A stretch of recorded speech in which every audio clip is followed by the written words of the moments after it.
नमस्कार, बहुत स्वागत है आपका। मैं हूं आपके साथ नेहा दुबे। रांची महानगर हरहू में आयोजित रांची विधानसभा क्षेत्र में बीजेपी के अभिनंदन सह विजय संकल्प सभा को असम के मुख्यमंत्री और विधानसभा चुनाव के प्रभारी हेमंत बिस्वा शर्मा संबोधित कर रहे थे। उन्होंने कहा कि हेमंत सोरेन ने अपने हित के लिए एक आदिवासी नेता का पॉलिटिकल मर्डर कर दिया है। उन्होंने कहा कि हेमंत सोरेन की पार्टी के चंपाई सोरेन अच्छा सरकार चला रहे थे, गरीबों की सुन रहे थे, हम उनको सीएम बनने के बाद फॉलो कर रहे थे, लेकिन हेमंत सोरेन को उनका आगे बढ़ना अच्छा नहीं लगा और इस कारण चंपाई सोरेन को मुख्यमंत्री पद से हटा दिया गया। कार्यकर्ताओं को संबोधित करते हुए कहा कि आज झारखंड में 9 सीटें जो है वो जीतने वाली भाजपा को 4 लोकसभा सीट जीतने वाले गठबंधन के लोग डरा रहे हैं। दिल्ली में 99 सीट जीतने वाली कांग्रेस भाजपा को डरा रही है। राहुल गांधी सदन में भगवान शिव का पोस्टर लेकर आ रहे हैं और भगवान लेकर घूमने की चीज नहीं है। भगवान के लिए मंदिर जाना होगा। उनको समझना चाहिए कि जनता ने नरेंद्र मोदी को तीसरी बार प्रधानमंत्री बनाया है।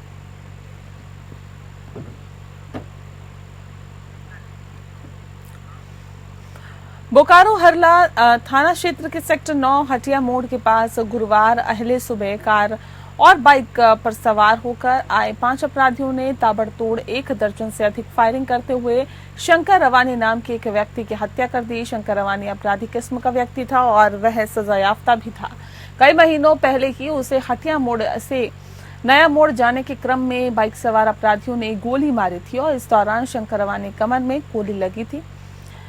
वह बच गए थे और आज अपराधियों ने बोकारो पुलिस को चुनौती देते हुए दिन दहाड़े इस शूट आउट को अंजाम दिया। घटना के बाद मौके पर सिटी डीएसपी और हरला थाना पुलिस पहुंच गई, मामले की जांच शुरू कर दी, जबकि घायल शंकर रवानी को बोकारो जनरल अस्पताल पहुंचाया गया था, जहां उसे मृत घोषित कर दिया गया। घटना की वजह बताया जा रहा है कि अभी तक पता नहीं चल पाई है, लेकिन जानकारी के मुताबिक बोकारो स्टील प्लांट के छाई ट्रांसपोर्टिंग सहित और कार्यों को लेकर लगातार विवाद होता रहा।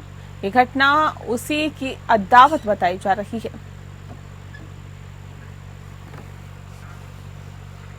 बोकारो में शंकर रवानी हत्याकांड के बाद आक्रोशित विस्थापितों ने हरला थाना का घेराव करते हुए सभी को धरने पर बैठ गए हैं। धरने पर बैठी महिलाओं ने अपने घर के बेटे की हत्या के बाद जल्द से जल्द आरोपियों की गिरफ्तारी की मांग की है। महिलाओं का कहना है कि कहीं दूसरी जगह पर अपराध होता तो शंकर रवानी के पास पुलिस तुरंत पहुंच जाती थी, लेकिन आज उसकी हत्या हुई है पर पुलिस चुप है। महिलाओं का आरोप है कि पुलिस अपराधियों की सांठगांठ है और जिस कारण मामले में उद्भेदन में विलंब हो रहा है। महिलाओं ने कहा है कि अगर जल्द से जल्द आरोपियों की गिरफ्तारी नहीं होती है तो लाश को थाने में रखकर धरने पर बैठ जाएंगे।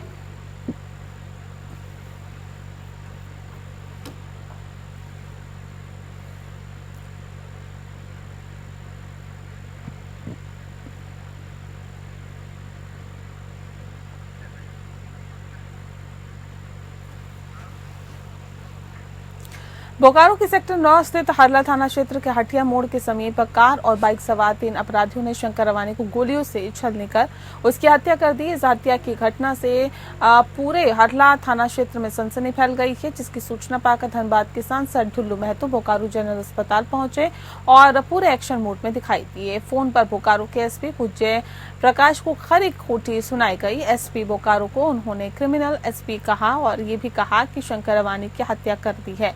इतना ही नहीं, उन्होंने राज्य के डीजीपी और कोयला क्षेत्र के डीआईजी से भी फोन पर बातचीत की है। बोकारो एसपी पूज्य प्रकाश को तत्काल प्रभाव से निलंबित करने की बात कही गई है। उन्होंने कहा कि बोकारो एसपी निश्चित रूप से राजनीतिक प्रभाव में काम कर रहे हैं।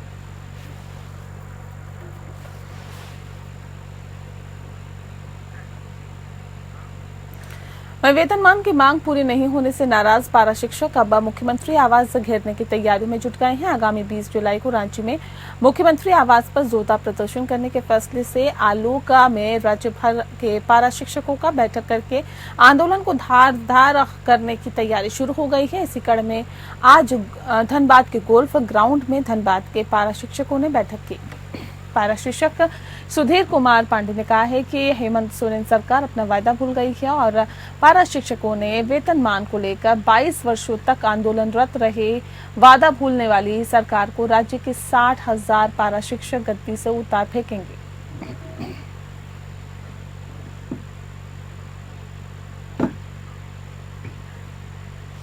धनबाद के पांडरपाला में मुहर्रम के ताजिया जुलूस निकालने के दौरान दो पक्षों में झड़प हो गई। भारी बवाल के बाद दोनों तरफ से पत्थरबाजी की घटना हुई और हालांकि घटना के दौरान वहां पर पुलिस मौजूद थी, लेकिन स्थिति अनियंत्रित देखकर भारी संख्या में सुरक्षा बलों को वहां पर बुला लिया गया। सिटी एसपी, डीएसपी समेत कई पदाधिकारी मौके पर पहुंच गए।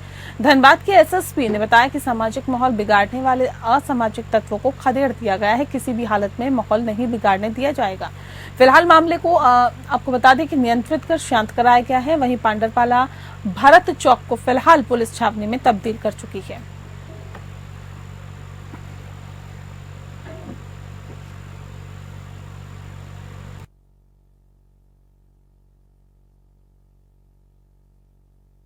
इसका रास्ता बदलकर ले जाने को लेकर मामला बड़ा हुआ और दो पक्षों में विवाद शुरू होकर नारेबाजी हो गई, पत्थरबाजी शुरू हो गई। पुलिस भी जुलूस को निर्धारित रूट से ले जाने के लिए कह रही थी, लेकिन भीड़ नहीं मानी और एक जगह जमा हो गई। इस बीच बताया ये जा रहा है कि दोनों पक्षों से नारेबाजी होने लगी। पुलिस दोनों पक्षों को शांत करती हुई तभी लोग एक दूसरे पर पत्थर फेंकने लगे। पत्थरबाजी के दौरान थोड़ी देर के लिए भगदड़ मच गई, कई बाइक सवार गिरे भी तो कुछ बाइक पत्थरबाजी में क्षतिग्रस्त हुई। पत्थरबाजी में दोनों पक्षों से तकरीबन आधा दर्जन लोग जख्मी हुए। झारखंड के रामगढ़ जिले के भदानी नगर में मुहर्रम की जुलूस में फिलिस्तीन का झंडा लहराया गया। चिकोर गांव में ये झंडा खूब चर्चा का विषय बना हुआ है। जो भारत के दुश्मन हैं, ये दूसरे देश के झंडे पर हिंदू संगठन खूब सोशल मीडिया पर वायरल कर रहे हैं और अब देखना है कि इस खबर पर जिला प्रशासन क्या कदम उठाते हैं। गूगल में भी आप देख सकते हैं कि ये झंडा किस देश का है। बीजापुर के तर्रेम क्षेत्र में ऑपरेशन के दौरान रात्रि जो बीती रात है उसके अंदर नक्सलियों के आईईडी ब्लास्ट में एसटीएफ के 2 जवान शहीद हो गए, जबकि 4 जवान घायल हो गए हैं। एसटीएफ के शहीद हुए जवानों के नाम प्रधान आरक्षक भरत लाल साहू और आरक्षक सतेर सिंह जी बताया जा रहा है। घायल जवानों में पुरुषोत्तम नाग, कोमल यादव, सियाराम सोरी, संजू कुमार शामिल हैं। सभी घायल जवानों का अस्पताल में इलाज चल रहा है। सुकमा बीजापुर जिले की सीमा पर सीआरपीएफ, कोबरा, डीआरजी, एसटीएफ के जवानों की टीम संयुक्त रूप से एंटी नेशनल और एंटी नक्सल ऑपरेशन पर निकली हुई थी, जहां पर तर्रेम थाना क्षेत्र के मंडी मार्कम के जंगलों में नक्सलियों ने आईईडी ब्लास्ट कर दिया।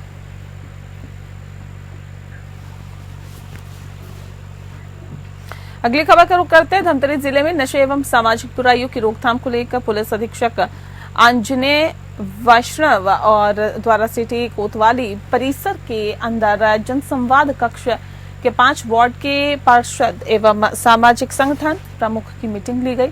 धमतरी पुलिस ने नशा मुक्ति के लिए आम जनमानस को कैसे प्रेरित करे, इसके लिए सभी 5 वार्ड के पार्षदों से सहयोग करने की अपील की और अपने अपने वार्ड में नशा मुक्ति जागरूकता के लिए स्थानीय महिलाओं को लेकर काउंसलिंग कर आमजनों को नशे के दुष्परिणामों के बारे में जागरूक करने को कहा।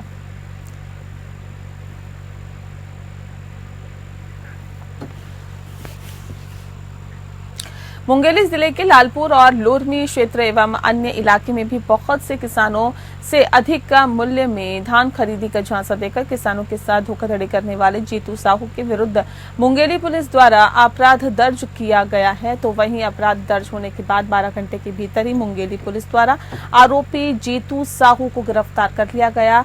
वहीं एक अन्य आरोपी फरार बताया जा रहा है, जिसे शीघ्र ही गिरफ्तार करने की बात कही गई है। दोनों आरोपियों ने किसानों से संपर्क कर अधिक मूल्य में धान खरीदी करने और भविष्य में रकम देने की बात कहकर जालसाजी की है और जिले के 10 किसानों से कुल लगभग 46 लाख की धोखाधड़ी की गई है।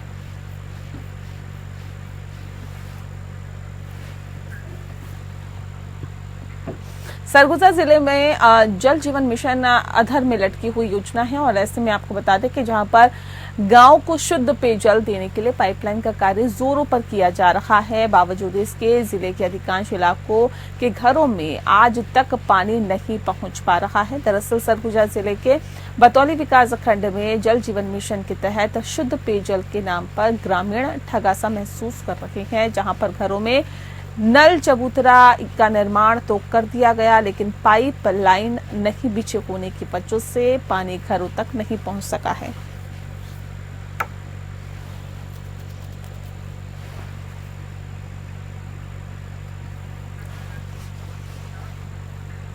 रायपुर में बालोदा बाजार मार्ग पर बड़ा हादसा हो गया और ये सड़क हादसा था। बता दें आपको, सिटी बस और कोयले से भरी हुई ट्रक के बीच में टक्कर हो गई। सिटी बस में सवार 20 से 25 से अधिक लोग गंभीर रूप से घायल हो गए हैं। इस हादसे में ट्रक ड्राइवर और सिटी बस का ड्राइवर भी गंभीर रूप से घायल हुआ है।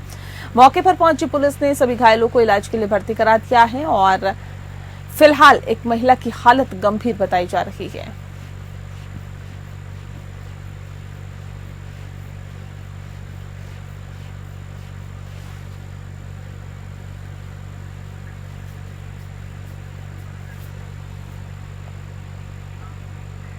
वहीं जबलपुर में 20 जुलाई को होने वाले रीजनल इंडस्ट्री कॉन्क्लेव को लेकर सभी तैयारियां जोरों पर हैं। जिला कलेक्टर दीपक सक्सेना ने आयोजन स्थल का निरीक्षण किया। जबलपुर में होने वाली इस कॉन्क्लेव में 1,500 से ज्यादा निवेशक भाग लेने वाले हैं, जिसमें देश विदेश के निवेशक भी शामिल है। इतने बड़े स्तर पर आयोजित होने वाले इस कॉन्क्लेव को लेकर जिला प्रशासन लगातार तैयारियों में जुटा हुआ था। प्रदेश के मुख्यमंत्री खुद इस कॉन्क्लेव की समीक्षा कर रहे हैं। अभी तक औद्योगिक कॉन्क्लेव इंदौर, ग्वालियर और भोपाल में आयोजित किए जाते रहे हैं और ये पहली बार है जब इतना बड़ा आयोजन जबलपुर में किया जा रहा है।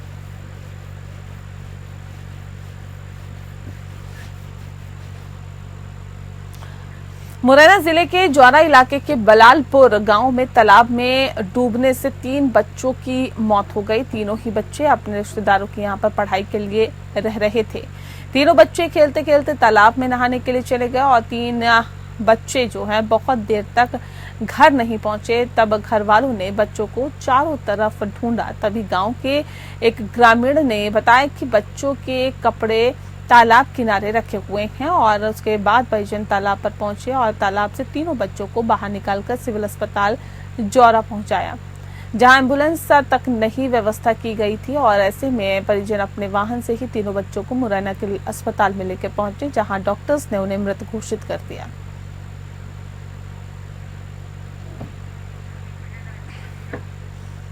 तो मुरैना का ही पूरा मामला है, जहां पर बलालपुर गांव में तालाब डूबने से 3 बच्चों की मौत हो गई है। रिश्तेदारों के यहां पर रहकर पढ़ाई कर रहे थे तीनों बच्चे और बताया जा रहा है कि जब काफी ढूंढने पर बच्चे नहीं मिले तो तालाब की तरफ रुख किया गया, जहां पर बच्चों के कपड़े दिखे और उसके बाद उन तीनों बच्चों को निकालकर अस्पताल में भर्ती कराया गया, जहां डॉक्टर्स ने उन्हें मृत घोषित कर दिया।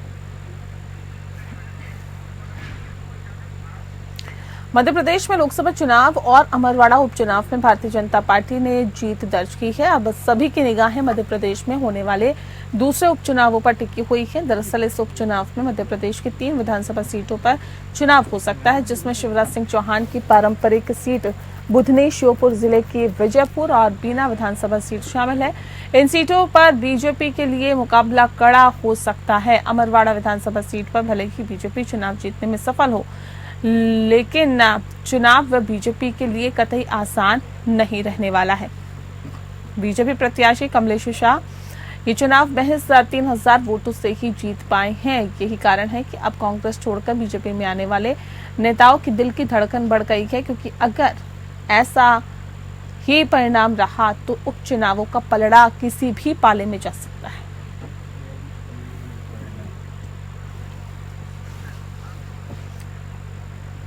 एकनाथ शिंदे गुट के शिवसेना नेता के बेटे पर मुंबई में हिट एंड रन का केस चल रहा है और अब बता दें आपको कि इस बीच एनसीपी के नेता के बेटे भी एक्सीडेंट मामले में एफआईआर दर्ज की गई है। पुणे में एक तेज रफ्तार एसयूवी टेम्पो ट्रक में जाकर भिड़ गई। आरोप है कि वो गाड़ी शरद पवार की पार्टी के नेता के बेटे चला रहे थे और ऐसे में एक्सीडेंट में 2 लोग घायल हुए हैं। आरोपी की पहचान सौरभ गायकवाड़ के तौर पर हुई है। वो पूर्व नगर सेवक और शरद पवार पार्टी के नेता बुंडू गायकवाड़ का बेटा है और एक्सीडेंट में आरोपी शराब के नशे में ड्राइव कर रहा था।